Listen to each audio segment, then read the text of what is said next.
Assalamualaikum warahmatullahi wabarakatuh. Perkenalkan, nama saya Hijrati dari Fakultas Ekonomi dan Bisnis Islam, Prodi Perbankan Syariah kelas C.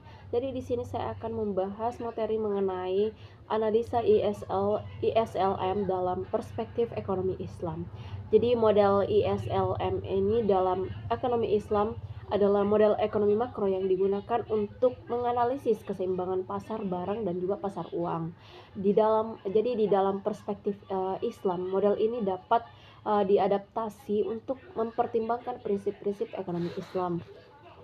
Terus kurva IS dan dalam perspektif Islam. Jadi kurva IS ini menunjukkan bahwa keseimbangan pasar barang, yaitu ketika investasi ini sama dengan tabungan.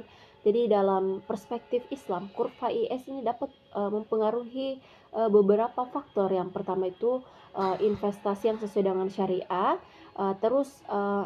Investasi ini harus sesuai dengan prinsip syariah dan juga tidak boleh melibatkan kegiatan yang haram seperti riba, gharar, maisir. Terus yang kedua itu tabungan berbasis pada prinsip-prinsip syariah. Jadi tabungan ini harus berbasis pada prinsip-prinsip syariah dan tidak melibatkan riba atau kegiatan yang haram. Nah, yang ketiga ini konsumsi yang bertanggung jawab. Jadi konsumsi yang bertanggung jawab ini tidak berlebihan serta juga harus sesuai dengan prinsip-prinsip syariah. Selanjutnya itu kurva LM dalam perspektif Islam. Jadi kurva LM ini menunjukkan bahwa keseimbangan pasar uang.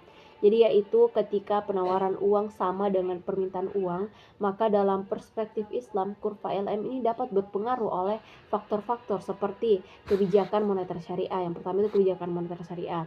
Jadi kebijakan moneter syariah ini harus sesuai dengan prinsip-prinsip syariah dan tidak melibatkan riba atau kegiatan haram di dalamnya.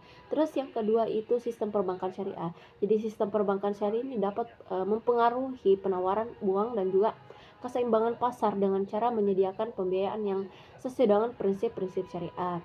Yang ketiga itu pengawasan yang efektif. Jadi pengawasan yang efektif itu harus dilakukan untuk memastikan bahwa sistem keuangan itu beroperasi sesuai dengan prinsip-prinsip syariah.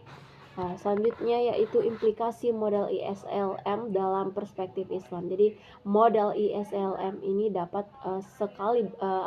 dalam perspektif Islam ini dapat memiliki implikasi sebagai yang pertama itu adanya stabilitas ekonomi. Jadi yang pertama adanya stabilitas ekonomi. Jadi model ISLM ini dapat membantu mencapai stabilitas ekonomi dengan mempertimbangkan prinsip-prinsip ekonomi Islam. Terus yang kedua itu pertumbuhan ekonomi yang berkelanjutan.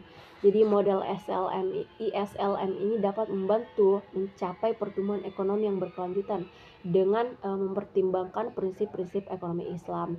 Yang ketiga, adanya keadilan ekonomi. Jadi model ISLM ini dapat membantu mencapai keadilan ekonomi dengan mempertimbangkan prinsip-prinsip ekonomi Islam dan juga memastikan bahwa sumber daya yang digunakan ini secara efisien itu efektif.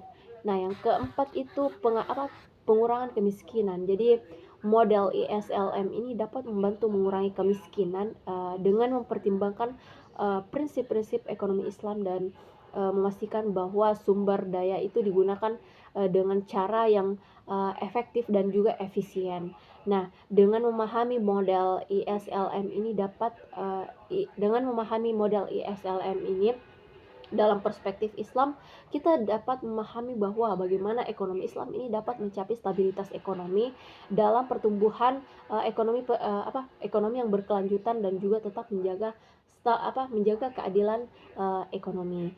Jadi mungkin itu saja yang dapat saya sampaikan. Mohon maaf jika ada salah kata. Wassalamualaikum warahmatullahi wabarakatuh.